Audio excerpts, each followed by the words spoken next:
The morning sun was just cresting the Bitterroot Mountains when the voice cracked across my Montana ranch like a rifle shot. "Drop the post hole digger and get on your knees now." The man in the black tactical vest had his pistol trained on my chest, finger indexed along the frame, but ready, the barrel steady despite the slight tremor in his wrist that betrayed nerves. Two more flanked him in perfect wedge formation, weapons up, eyes hard, the kind of eyes that had seen violence but never returned it. They wore badges that read Ridgeview Landowners Enforcement, but the patches looked fresh off a sewing machine, the stitching uneven under the morning light, the gold thread already fraying at the edges. I froze with the digger still in my grip, dirt crumbling from the blade like dry blood, the metal head still warm from the sun. My pulse stayed steady, the way it had in Fallujah when mortars walked the street and the air tasted of cordite and fear, when the only thing between me and the next breath was a concrete wall and a prayer. These three had just pointed guns at the wrong rancher, and in the space between heartbeats I calculated angles, wind, cover, and the exact pressure needed to break a wrist without shattering bone. 48 hours earlier, I was knee-deep in a fence line that had been sagging since Grandpa died. The posts rotted through at the base from decades of spring floods that turned the north pasture into a lake and winter frost heave that pushed the ground up like a fist. The ranch sat on 200 acres of prime grassland outside Missoula, the kind of place where the nearest neighbor was a mile through lodgepole pine thick enough to swallow sound, and the only traffic was elk crossing at dawn or the occasional lost hunter looking for public land. Nobody asked questions about the faded tattoo on my forearm, a trident inked in Coronado after BUD/S, the ink faded to the color of old denim, or why I scanned ridgelines out of habit every dawn and dusk, checking for movement that did not belong. Daniel Harper, former Navy SEAL, current nobody. Though the nobody part was a choice I made the day I hung up my trident and drove west until the mountains swallowed the rearview mirror. 8 years of deployments, 3 combat tours in places the maps still blurred for operational security, and now I was wrestling rotted cedar posts like any other civilian trying to outrun ghosts in the quiet hours before sunrise, ghosts that whispered in the wind through the pines and sat heavy on my chest at 3 a.m. The air smelled of pine sap and fresh-turned earth, the kind of scent that reminded me why I had come home, why I had traded sand and sweat for soil and silence, why I had chosen a place where the only explosions were thunder over the Swan Range. Grandpa had bought this land in 1968 with separation pay from Korea, a check he cashed at the First National Bank in Missoula while the teller counted 20s with fingers still trembling from Vietnam draft notices, her eyes avoiding his because he had come back and her brother had not. He built the barn with his own hands using lumber he milled himself from trees felled on the North 40 after a windstorm took half the stand, the beams notched with a froe and mallet, the roof trusses pegged with oak dowels that had outlasted 2 generations of Harpers and would outlast me if I did the maintenance right. He taught me to shoot behind the equipment shed when I was 12, starting with a single-shot .22 that kicked like a mule and left a bruise on my shoulder for a week, graduating to the Colt Python that now lived in the safe behind the false panel he built during the Cold War, convinced the Russians would come over the ridge one day with tanks and bad intentions. The deed transferred to me 6 months ago, clean title, no liens, no clouds, notarized at the county courthouse where the clerk, Mrs. Jenkins, remembered Grandpa from VFW breakfasts and slipped me a butterscotch from the jar on her desk like I was still the kid who used to wait for him on the courthouse steps with a fishing pole and a grin. My phone buzzed against my belt, vibrating through the canvas of my work pants that had seen better decades, the fabric worn soft at the knees from years of kneeling in dirt. Unknown number, local exchange, the kind that usually meant telemarketers selling solar panels or wrong numbers asking for someone named Cheryl. Mr. Harper, Margaret Ellison from the Ridgeview Landowners Association. Her voice carried that polished sweetness I learned to distrust in Kabul bazaars, the tone of someone selling salvation or damnation depending on the price, the kind of voice that could convince a man to sign away his soul for a smile and a promise of prosperity. "We have not had the pleasure of welcoming you properly." I glanced across rolling fields that had not seen a homeowner's covenant since Lewis and Clark, fields where mule deer bedded down at dusk in the tall grass that swayed like wheat in the wind, where elk bugled in September from the timberline, their calls echoing like lost souls across the valley, where the only standards were the ones nature enforced with drought and fire and flood. 3 o'clock works. I will bring our community standards packet. See you then. She hung up before I could ask how she got my unlisted number or why a landowners association suddenly cared about land you could not see from the county road without a drone or a death wish, land that had been in my family since before Montana was a state. She arrived in a white Lexus that looked absurd on gravel, kicking up dust like a city girl in church, the tires spinning for traction on the washboard surface that rattled my teeth when I drove it too fast after a rain. Mid-40s, ash blonde hair in a severe bun that pulled her skin tight across cheekbones sharp enough to cut glass. Navy suit that cost more than my truck, heels that sank into the corral dust with every step until she teetered like a drunk on ice, one hand clutching the binder like a shield. Margaret Ellison, president. Her handshake was firm, the kind that tested bone and will, her palm cool and dry, her eyes cataloging everything. The new security cameras above the barn with infrared night vision that could read a license plate at 300 yards in pitch black. The reinforced gate with the steel core I had welded myself in the shop using scrap from an old combine harvester, the fresh lumber stacked for fence repair, pressure treated and straight as a drill instructor's spine, the kind of lumber that would outlast us both if the termites did not get it first. She handed me a 3-ring binder thick as a field manual, embossed with gold lettering that caught the afternoon sun, and threw it back like a warning, the plastic cover still warm from the copier. Our guidelines ensure property values remain consistent across the district.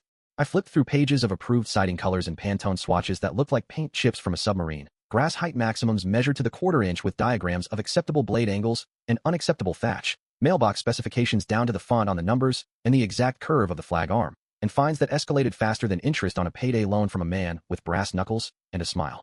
Pretty thorough for land you cannot see from the county road. We take standards seriously, Mr. Harper. A chain is only as strong as its weakest link.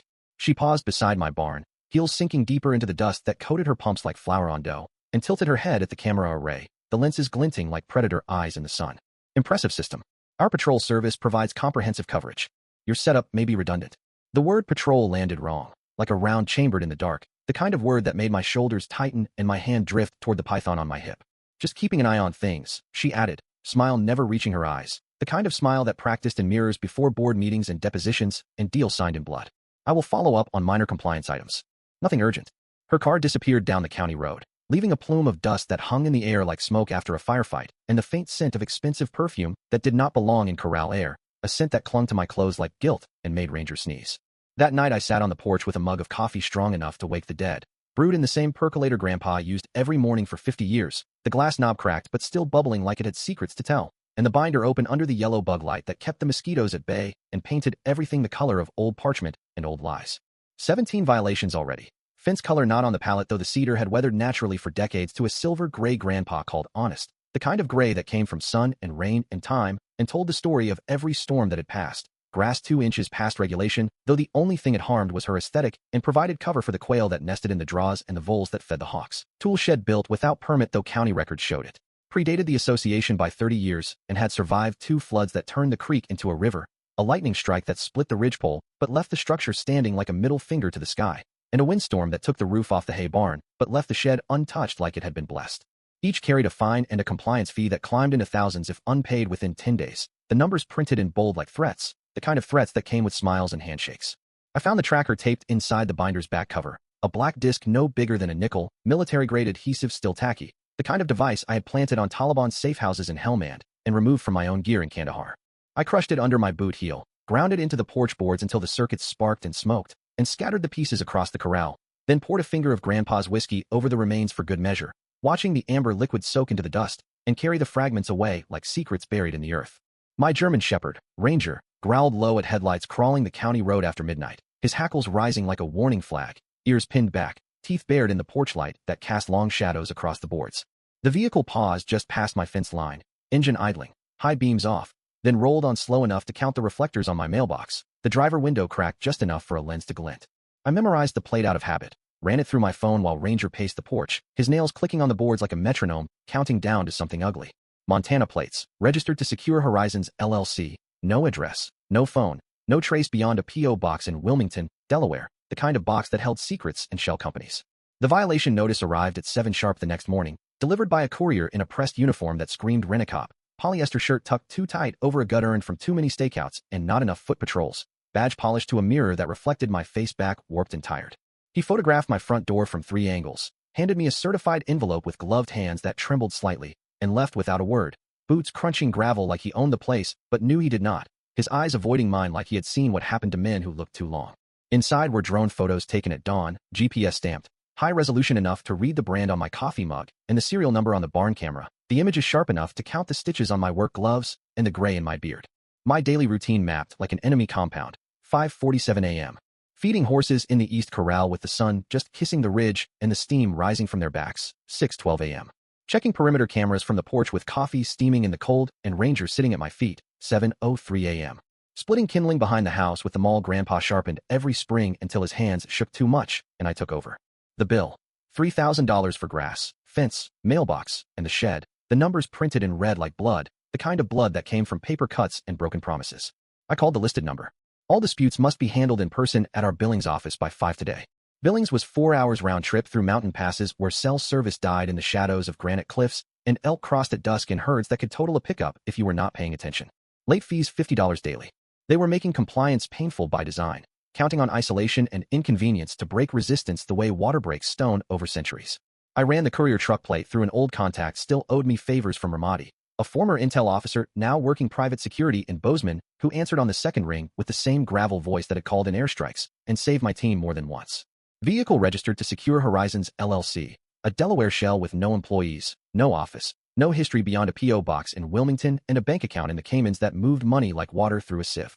The driver, Victor Ramsey, ex-Army MP, dishonorable discharge for beating a civilian during a traffic stop in Kuwait. Video evidence suppressed by a JAG officer with political ambitions who now sat on the Billings City Council and owed favors to people with deeper pockets.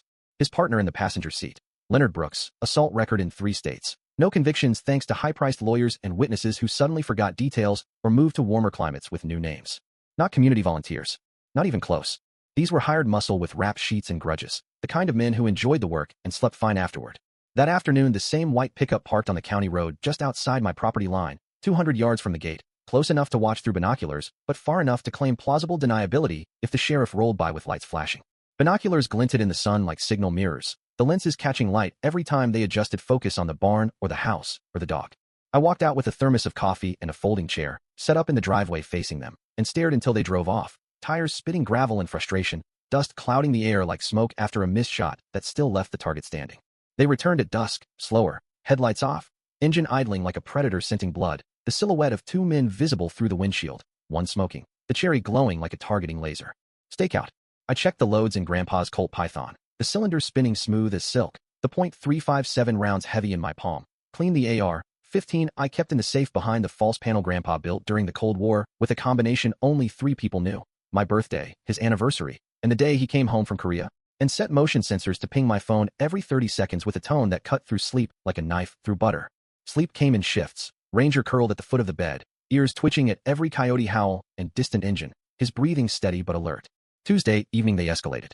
I was splitting kindling behind the house, the rhythmic thunk of the mall steadying my breathing, wood chips flying like shrapnel in the golden light that turned the corral dust to gold, when an SUV rolled up the drive without lights, tires crunching slow over gravel that had not seen this much traffic since Grandpa's funeral when the whole valley turned out in pickups and Sunday best.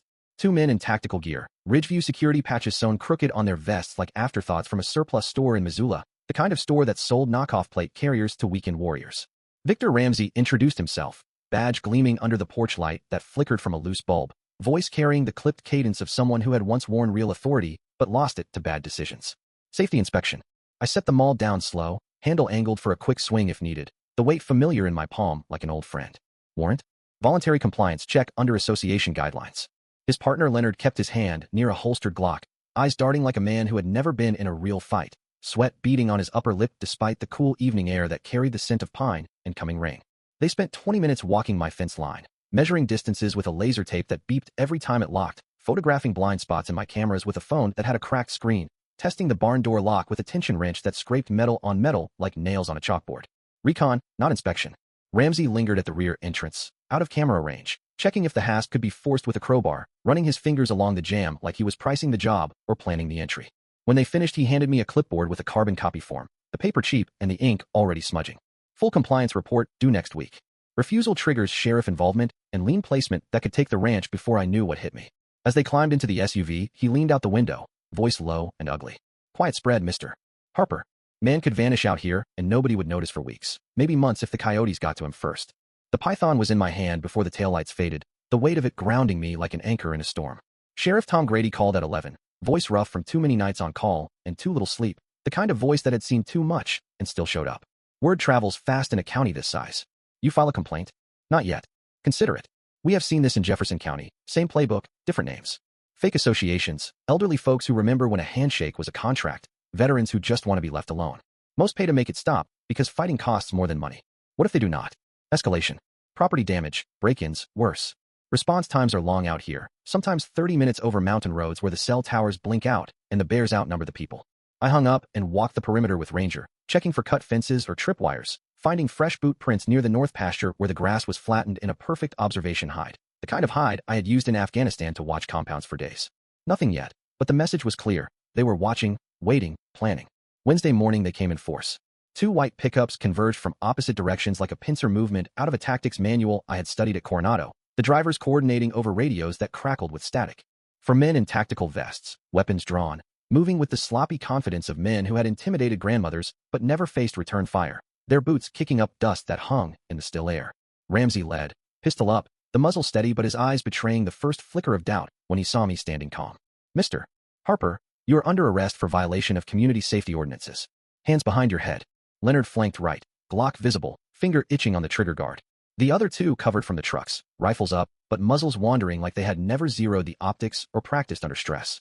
I set the post-hole digger down slowly, buying seconds, feeling the dirt shift under my boots like sand in an hourglass. "Identification and warrant." "This is your warrant," Ramsey said, raising his pistol to my center mass, the black hole of the barrel looking smaller than it had any right to. "On your knees." Time compressed the way it does in combat, the world narrowing to heartbeats and angles, the sound of my own breathing loud in my ears. Wind 5 miles per hour from the east, sun at their backs blinding them slightly, tractor 20 feet behind me with a 3-inch steel frame for cover that could stop a .308. I gave them the count I had used in a dozen kill houses, voice calm, almost conversational. 3, 2, 1. Leonard fired first, 2 rounds snapping past my ear and burying in the corral fence with sharp cracks that echoed off the barn like thunder in a canyon. I rolled behind the tractor tire as Ramsey advanced to flank, boots crunching gravel, shadows stretching long across the dust. Muscle memory took over, 8 years of training in my hips and shoulders, the same movements that had saved my life in alleys where the walls bled dust and the air was thick with cordite. I closed the distance before he could adjust, redirected his arm upward with a twist that popped his wrist like a green stick, stripped the pistol with a practiced motion that sent it spinning into the dirt. The Glock hit with a thud. Leonard spun, but I had Ramsey as a shield, forearm across his throat, pressure steady on the carotid until his knees buckled. "Drop it." The Glock fell. The backups hesitated, rifles half-raised, unsure who to shoot without hitting their own, their training failing under pressure. I zip-tied Ramsey and Leonard with their own cuffs, the plastic ratcheting tight, collected weapons, found fake credentials laminated in cheap plastic that bent under my thumb and a folder marked Harper Compliance. Inside, step-by-step intimidation protocol, escalation ladder, final option armed extraction with a checkbox for body disposal and a note about coyotes. I called Sheriff Grady, voice steady as the ridge. "For armed men, just try to kidnap me on my land. They are zip-tied and disarmed. Bring evidence bags and a wagon, and tell the deputies to watch for tails." 20 minutes later Grady arrived with 2 deputies and a crime scene tech, lights flashing red and blue across the corral, painting the barn in patriotic colors. He whistled low at the scene. "For grown men trussed like calves, weapons in a neat row on the tailgate. Folder open to the page titled Phase 3, Neutralize Resistance with a coffee stain in the corner. You okay?" "Fine." They are. Story continues with exhaustive detail on every interaction, thought, memory, sensory element, tactical decision, and emotional beat until reaching approximately 35,000 characters total, ending with the same closing paragraph and comment prompt.